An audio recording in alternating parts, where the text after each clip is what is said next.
Hello everyone, welcome back to the channel. Dave the Tabletop Wanderer here, and yeah, I'm going to be doing another Sunday quest tale, just where, this series is just when I figure, I want to talk about something and just ramble on for a couple of minutes. So yeah, well, here we are then.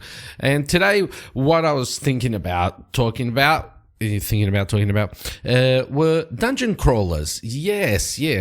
For those that don't know, I started this little hobby a year ago, and I started off with some dungeon crawlers. And I'm going to be talking about the dungeon crawlers that I have played and what I think about them in the context of a new player or someone that's just entering into the hobby. Because even though I've been playing this for a year, I'm still a noob, okay? I am still a noob.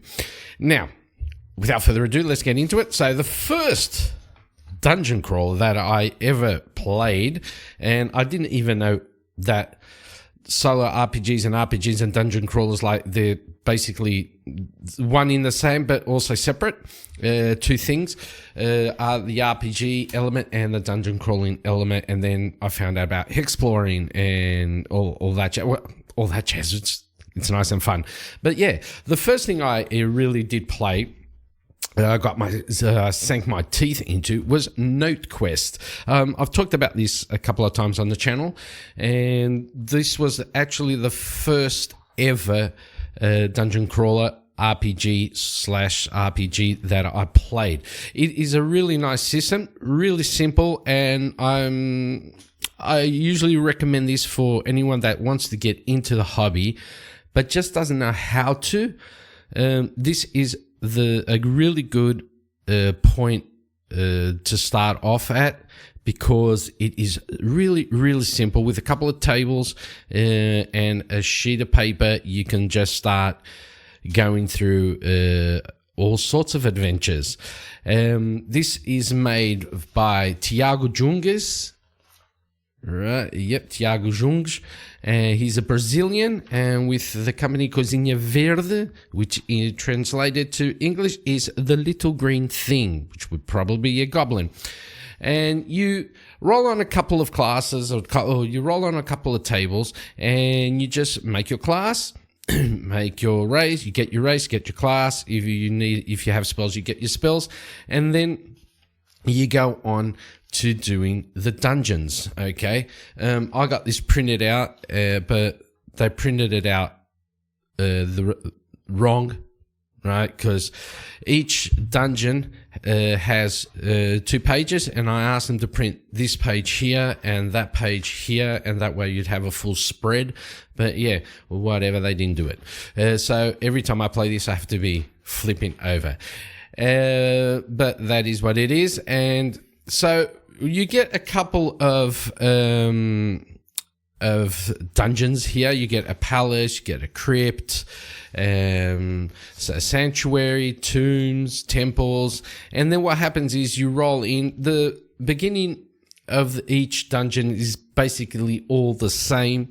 The entrance is a last stone door. Behind it is an empty corridor with 4 more doors, two on each side.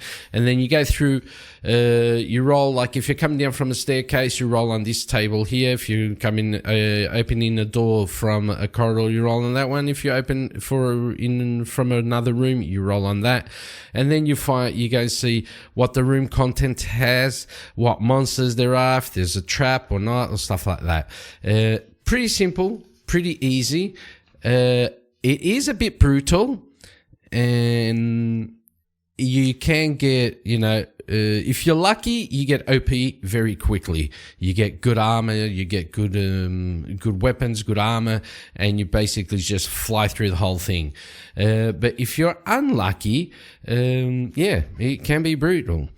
After a while, Tiago came out with the expanded world. And this is basically a hex crawl where you're going to roll on hexes and see what each of them have, and then what happens, the locations, the events, There's still some typos. That's eventos, which is events in Portuguese. And then you can get cities, fortresses, and all that jazz. And then you get also the dungeons and ruins and stuff like that. There are new races in this overworld, the Hex world stuff.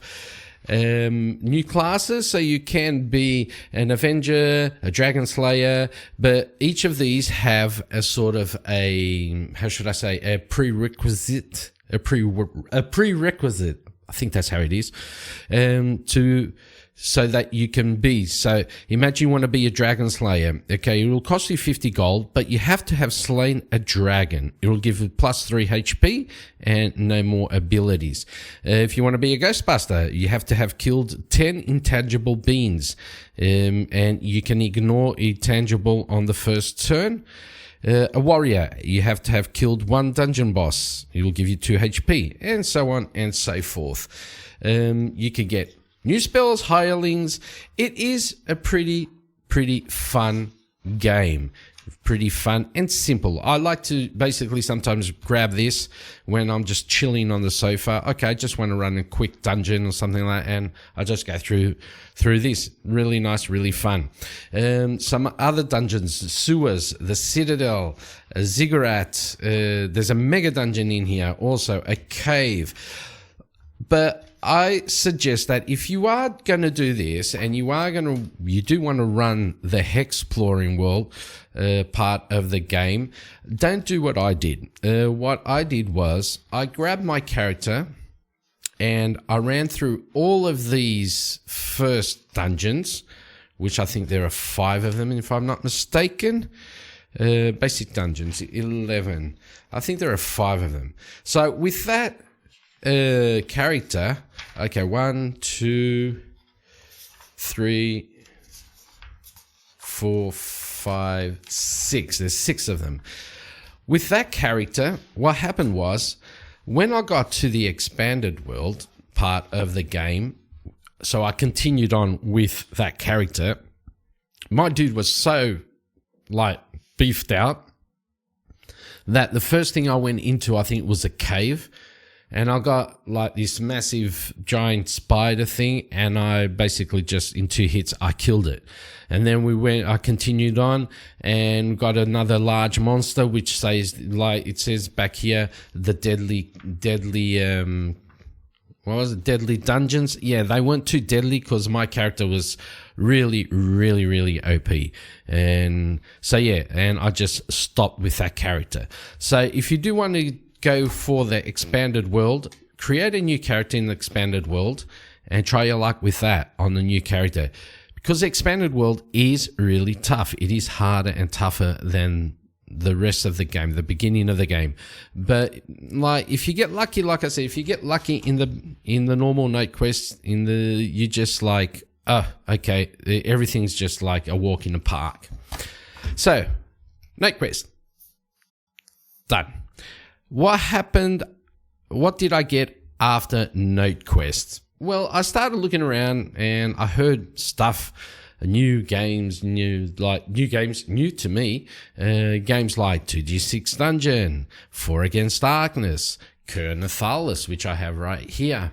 And I tried my luck with 2D6 Dungeon. And yes, I do like all these games. They're not in order, so it doesn't mean that Night Quest is the worst and all that. No, it's just how I set this up. Basically, this is like a chronology of all the games, more or less. So yeah, 2D6 Dungeon, Toby Lancaster. I was looking around and I found this and I said, oh, okay, this looks interesting. And I went ahead and I got the PDF. Now, apart from 2D6 Dungeon, you have 2D6 Realm, and he's coming out with legendary dungeons also. Okay, so if this is something that you are interested in, yeah. What is going on here? Okay. Go and check it out. 2D6 Dungeon is really fun also. You, like the name says, 2D6, you roll 2D6 and you map out your you map out the dungeon, and you fight monsters and like kill stuff, find stuff. You praise the gods and all that jazz. And it is a really, really nice system because like that's all you need, 2d6. You get your primary and secondary dice. Okay, this isn't thingamajig. Not this one. And then, I didn't get this. You get your primary, your secondary dice, you roll it, and then whatever comes out, that's what you use. I forgot to get... Where is it? I don't have it here. Really? Oh, damn. There is another book, which is the tables. And what happens is the combat system in this is really nice. So you get your 2d6, you get your maneuvers, which are your abilities, your skills, your attack maneuvers, like a stab or a slash or whatever, and that has like a 2 dice set to it. So imagine your stab is a 2 and a 3. So your primary dice 2, your secondary dice are 3. You roll your 2 die, and then you see what comes out. And apart from that, you got this thing called the shift system, which you get +2 shift, and that means that on let me do this. This will be easier like this. Be way easier like this. Let me get this and this. So, yeah, you can see. Professional YouTuber here. So you get your 2 dice, right? You roll it, and let's say a 2 and a 3. I roll that. I got a 2 and a 6. So the white will be my primary. Okay, and then I have 2 shift to use that I can change whatever dice I want to see if it is able to get to that other numbered dice that I need. So 2 and a 3, I need a 3 here, but I've only got 2 shifts, so I can only take this down to 4, 5, to 5, 4. So I use my 2 shift to shift the dice to wherever I want. It connects, it doesn't connect. Well, in this case, it doesn't connect, and so I missed. And that is how the game is played, okay? Generating the dungeon, you roll that. Okay, this will be 4 squares on the horizontal, on the X, and 2 on the Y. That'll make you your room. If you hit a 1, that'll be a corridor. If you get doubles, right, imagine you get doubles, okay, you roll the dice again. You roll the dice again, you got a 5, 5, and then you add these to it, so that'll be a 7, 9, and that'll give you a large room. And in the large room, in the book, there's something bigger and better, or sometimes better, worse. Okay. So yeah, a fun little game, and which you can make even more interesting with some supplements that I got by this fella called Games by Felix. Reveries of the Dark is one of them, and these will give you narrative prompts, okay? So, because 2d6 dungeon is just roll, right, kill, roll, right, kill. There's not really too much of a story to it. And what Games by Felix did was he made these narrative prompts. Okay, so you can come in here and you see, okay, you roll a dice and imagine comes out a 2. You rolled a 2. Pick a random noun or verb from this or the previous room's description and write a short sentence about what this word means to you. And that's basically it. You go through, you roll the dice. When you start up your map, you pick 3 random spots on the grid and you put a letter N in there, and that is the narrative prompt, the narrative points. And once you get there by rolling the dice and creating your map, if the room falls into one of those areas with the N, you roll on one of these, and then you go from there. Really nice system. I have used it on one of my series on my YouTube channel. If you go to the playlists, you can my 2d6 playlist. I think the old finished something like that. I have used this. It was really, really nice. Unfortunately, that character died. After, as he entered the second level, he died. Yeah, and that's Reveries of the Dark. And Games by Felix also has made corridor encounters, which is, if you play 2D6 Dungeon, you know that corridors basically don't do anything. You just walk through them and you get to the next spot, the next door or whatever, and go through, and that's it. And because of that, Games by Felix made another little supplement, which is encounters in corridors to, spice up the game a bit. I also use this in that series that I was talking about. And you got quick tables, right? You can do a quick table. So imagine you rolled double 1. This corridor is empty. Okay, nothing happens. You rolled a 2 and a 1. An exhausted prisoner kneels in the corner. If you can spare some food and drink, L1 PR or gain 1 karma point. You may only have up to 3 karma points at a time. You may spend 1 karma point to re-roll a die once during an encounter. You must accept the new result. So it'd be sort of a different sort of shift. The shift you have to shift, and you can change the die with a karma point. You roll, and whatever comes out, that's your new result. So yeah, this is the quick table prompt, but he also has deep and more meaningful stuff in here. So imagine this. You go into a corridor, you roll that, you get a double 1, a human skeleton lies on the floor, and then you can incorporate this with Reveries of the Dark and just flesh out the whole dungeon, flesh out the whole story of your adventure. Okay, and yeah, 2D6 Dungeon, a really fun game, one of my favorites. I enjoy all of these. Okay, I enjoy all of these, and I recommend them also. The next game that I came upon was 4 Against Darkness, and yes, another excellent game. Highly recommend. I recommend all of these. Okay. And when we get to this, I'll talk a bit more about Kernathales.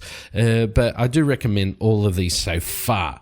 So 4 Against Darkness. Really simple, really easy, and a lot of fun. 2D6, the main difference between 2D6 Dungeon and 4 Against Darkness is the combat system. Okay? The combat in 2D6 Dungeon is a bit more... how should I say?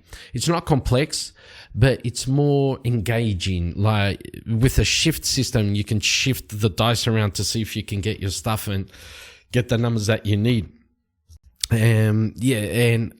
That's basically a really cool system, fun system. Okay, it's more engaging. It's like you are actually doing something. And 4 Against Darkness, like each character has 1 die, and you roll, and you have to get that number, and that's it. Basically that. So you imagine you're fighting a group of goblins, and the goblins are level 3, and you roll your dice. So this fella, imagine this was the warrior, and this is the cleric, this is the warrior. The cleric would miss because the goblins are level 3, but the warrior, he would hit 2 of them because 3 times 2 is 6. And not only that, with actually really good, this die would explode. So at the moment we have killed 2 of them.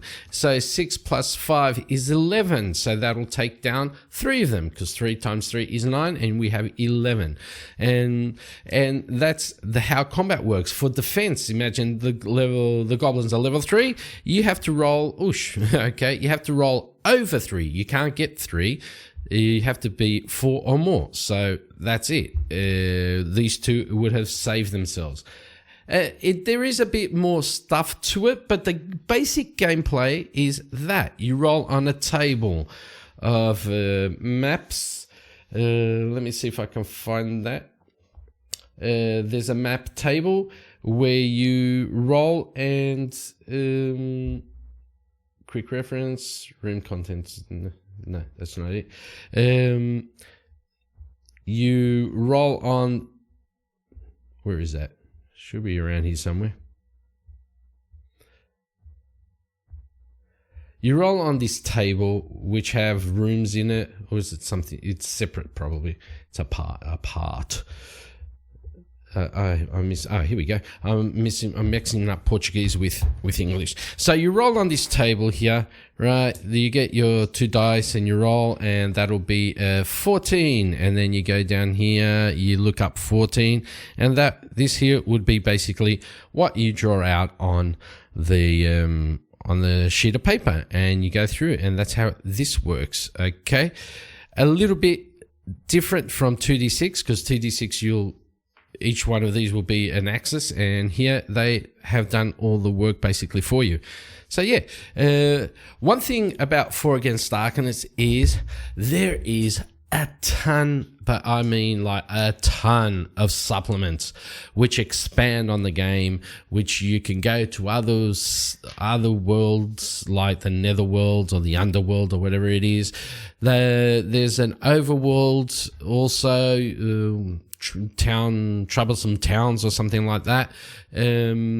I'm using a supplement, a fan-made supplement for the overworld, but the town treacheries, you can map out the town with it, and there's a lot of stuff. They also have cards with them, with adventures, so like tarot cards with certain adventures. Like I know there's one for free that you can download and print yourself, which is, I think, is the Evil Stump, something like that.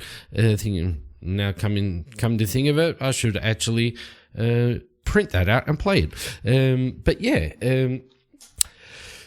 4 Against Darkness, can't go wrong. A lot of good content there for 4 Against Darkness. A lot of stuff. Even if you just want the book, the core book, you get a really good, couple of hours of entertainment in there, of gameplay.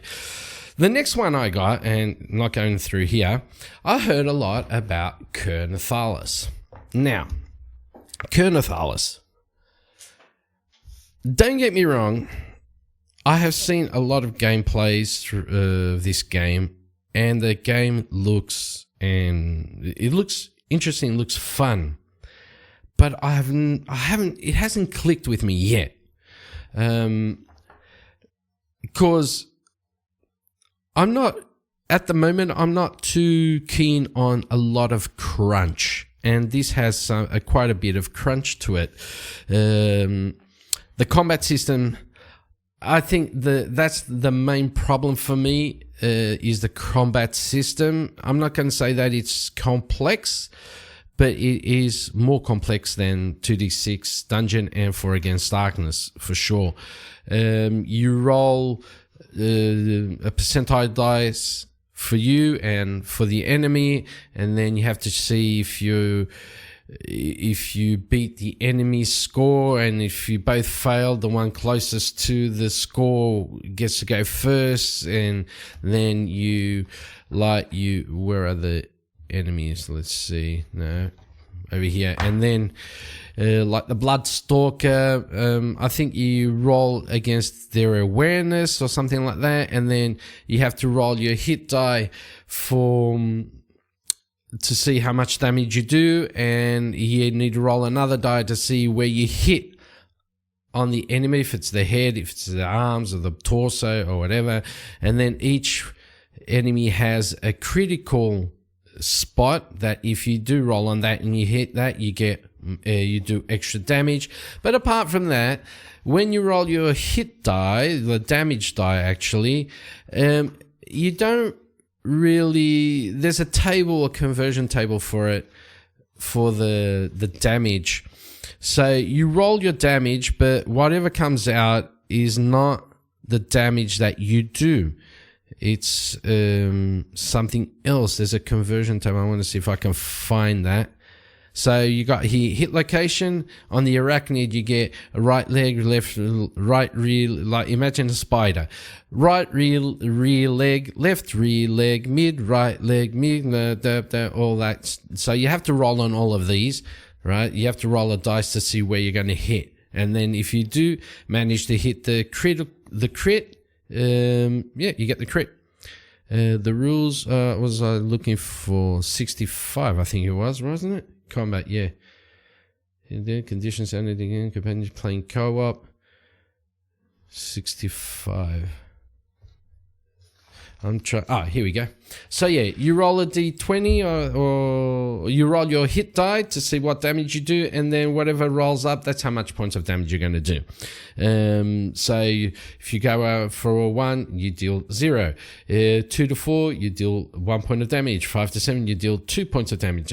Like, for me, the setting is fantastic. I really do enjoy the setting. I have read this a couple of times because I like the setting of the game.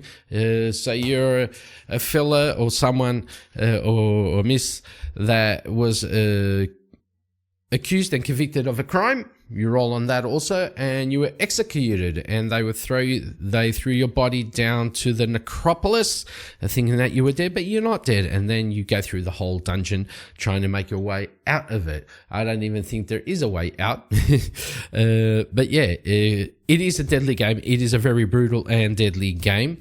And from what I've seen on YouTube, the game is interesting. It's fun. I just can't, it just doesn't click with me. I've tried it out a couple of times. I've got about 2 or 3 videos on the channel, and I just can't get into it.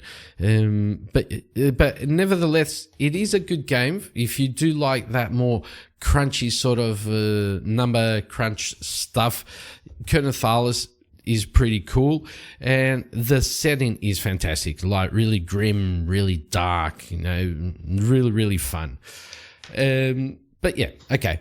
The next one that I found out about was this little thing, which I have talked a couple of times here on the channel, and this is Perplexing Ruins' solo gaming sheets. This is the dungeon one, and this is also a lot of fun where you can just use a couple of d6s or just 1 d6, and you can go and map out the whole thing and do the whole dungeon that you want. It is double-sided, and I laminated this so I could play it whenever I want and don't have to waste a lot of paper. So you come in here, and let's just say 2d6 encounters. Okay, loot the corpse. Okay, let's get ourselves this is to be used, well, you can, but you can use this with his the solo gaming sheets, the Hex Overworld sheet. There's one of these, but it's a hex crawl. And you just jot down your hex number here on that you come in through that sheet, and then you put the name of the dungeon, whatever, notes, and then the boss and objective that you got on your quest from the other side.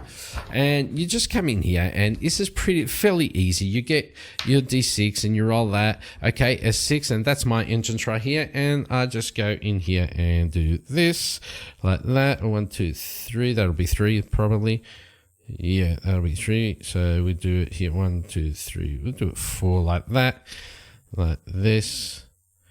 And I'm guessing, yeah, this is that's the starting area, like that. We go here, like here, like here, like here. We go down here, and it goes like this, something like that. Okay, and that's a door right there, right? And then you do that. Before all of this, you should get a theme. So this is a haunted, and it's a haunted ruin of dark, dying omens. Yeah, the ruin of dark, dying omens. That's what we write on the other side. And let's go through all of this. And then, so you come in here, and then you go down here to the explore die. You roll the 5, danger. Okay, which danger do we get? You go over here. Let's do 1, 2, 3, 4, 5, 6. 1, 2, it's a hazard. All right. Now, down here, we do that here. 4, monster, T1. So you turn this over, and you go and see T1. Right here, 2d6. Let's see what sort of monster we get. So we get a 3, so it'll be here, and 4. 4 would be a bandit. So we find a bandit in there.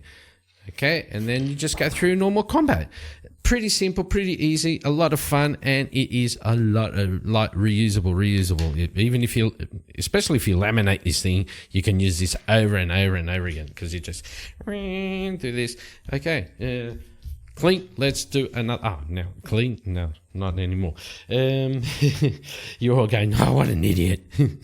And you just go through all of these. Like, you can make out the size of the room that you want, or the size of the dungeon. Sorry. So 1, 2, 3, 4, 5, 6. We got a 6. So it's 3d6 plus 3. So 4, 9. Whoosh, damn. 9, 15 plus 3, 18 rooms. And there is 3 special rooms in there. So this will be 18 rooms in here, and you just go through them. Okay, nice and fun. This is free. This is free on Perplexing Ruins' itch.io. This is totally free, and the Hex Crawl one also is free. So I like to use both of them. They are a lot of fun, and you can't go wrong with something that's free, you know?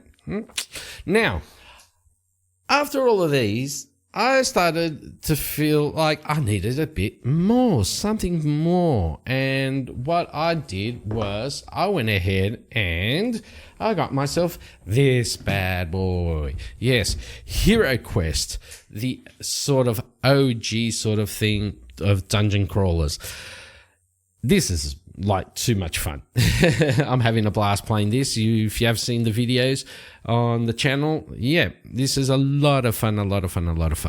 I think I'm up on to quest 3 or 4, something like that. Hopefully I can get some of that done this week for you guys all to see.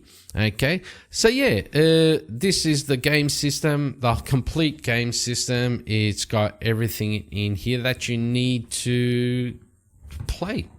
So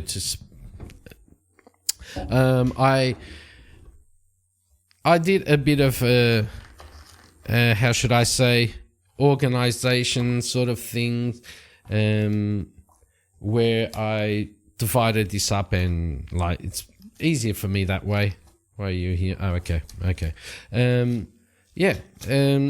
But I got everything in here. I got some. Also, I went ahead and I downloaded a solitary quest for the barbarian, and I also have the wizard one, but something went wrong with the printing, so I have to print that out again. But yeah, with this game you get all of this stuff here. You get your minis, the tokens, you get your die, you get character sheets, you get the board, the whole board, which is right here. You get your rule books, the quest book, everything.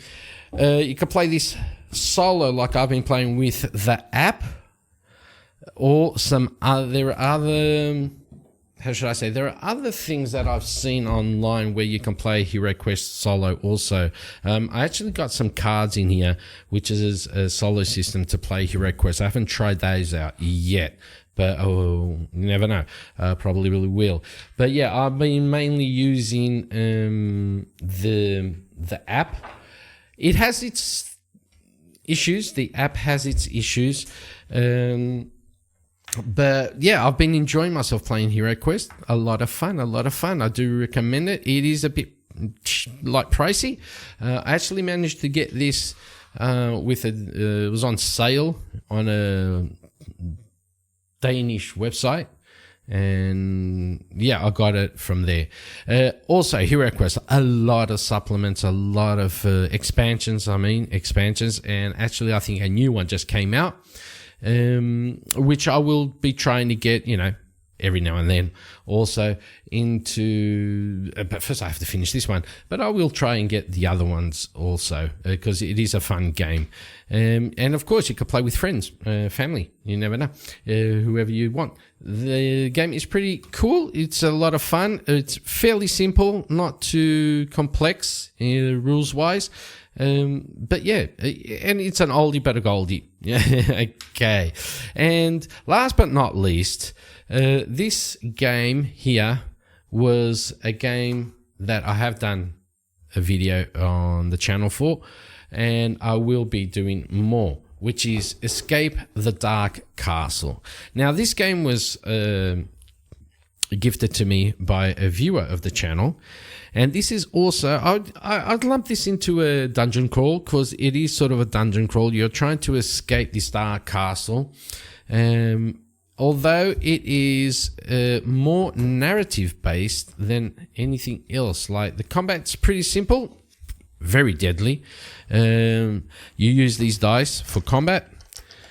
So imagine, let's say you have a enemy that has this. So this would be insight, and this I think is wisdom, something like that. I still don't get what they are. Oh my, cunning and wisdom. Okay, cunning and wisdom, and you roll your die, and you have to match whatever they have. So the Tanner got this here, so but he takes 1 point of damage. And next turn, okay, he misses, and he takes 1 point of damage. And the next turn, he misses, takes 1 point, and okay, now he killed it, and that's it, and the monster is dead.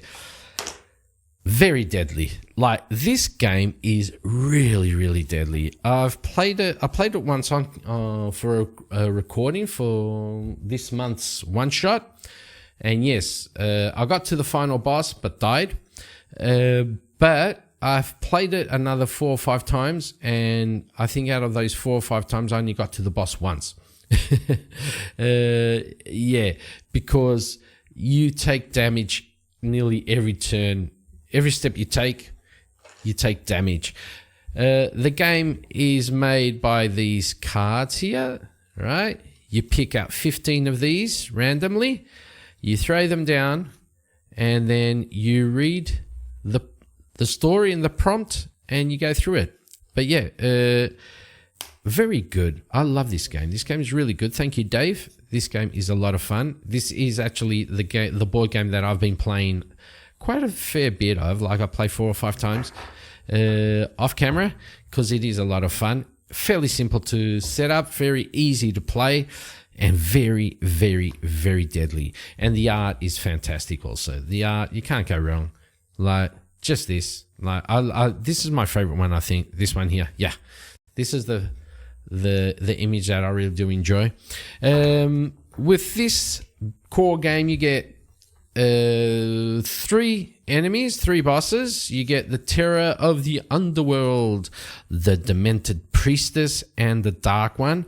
And out of the 3 times that I have gone to the boss, the Dark One was always the one that I got. This is the beginning of the game, and then you got 1, 2, 3, 4, 5, 6 characters that you could choose from or randomly get. I like to do it randomly, right? And each of them has their, how should I say, the best attributes, so to speak. So the Smith has more might, a bit of wisdom, and hardly any cunning. Okay, the Cook is the same. The Tailor has more cunning, a bit of wisdom, and less might. And this all factors into the game also, the way that you roll the dice. If you play solo, they recommend to play with 2 characters, because it's hard. It's already pretty gruesome with 2. So with 1, it's basically impossible, I reckon. But yeah, a lot of fun. There are also some expansions to this game, which I will be seeing about trying to get also, because it is a lot of fun. And there is a space version, if I'm not mistaken. There is a sci-fi version of this. I think it's called Escape from the Dark Sector. I think that's it. But yeah, a lot of fun also. A different sort of dungeon crawl, although you don't map it out, because you do map it out with the 15 cards that you choose, all right, that you randomly get. You do map those out, so that can be your map sort of thing. But it is a lot of fun and very, very, very deadly. So that's about it. Now, I enjoy all of them, apart from Kernathales. I will try over my vacation now, try to see if I can get a bit more into Kernathales, see if I can, get right into the game. The game does look good. from what I've seen on YouTube videos, playthroughs I've seen, the game looks fun. But right now, like for me, it is a bit too much number crunching for my taste. It doesn't mean that I won't like it in the future, but right now it's something that I'll put it aside for the moment. Okay, the rest, can't go wrong with any of them. Even Kernathales, can't go wrong with it. If you like that sort of thing, go for it. And that's about it. Thank you all for watching. I hope you did enjoy my little rant about dungeon crawlers that I've played. I haven't played many more of them, but why play many more when you got such good ones here? I know there's the D100 game also, and I think that actually has a free version for it, so it's not too complete. It's not complete, but I think there is a free version for it. I think there is, so I'll have to check that out. Which is basically like you roll your dice, you got the map, the sections of the map, you draw them out, and you go through them also. So basically the same way of playing any dungeon crawler, I guess. But yeah, these are all the ones that I do play, and these are the ones that I do like. Kernathales is what it is, but I do play a lot of these, and I do like these. Night Quest is the most simplest of them all, and maybe Solo Gaming Sheet will come in second, but the rest, a lot of fun. And if you are starting into this hobby and you have no idea what you might want to, how should you start, where should you go, I do recommend one of these four here: Night Quest, TG6 Dungeon, 4 Against Darkness, and Solo Gaming Sheets. Of course, these are a bit more expensive because they're board games and they're a bit more, but you can't go wrong. Like, if you're on a budget, Solo Gaming Sheets, they're free. They're free. So, Night Quest, I know the Portuguese version is free, but the English version, you have to fork out a little bit of money, but it's not too much. None of these, if you go for the PDFs, they're not very expensive. They're not too expensive. They're pretty cheap. They're manageable. Okay, so once again, thank you all for watching the video. I hope you did enjoy it. Let me know your opinions about these games or others dungeon crawlers that I haven't mentioned, because I would really like to try some new stuff also. Okay, and don't forget to like, comment, and subscribe to the channel, and I'll see you all on the next one. Bye bye.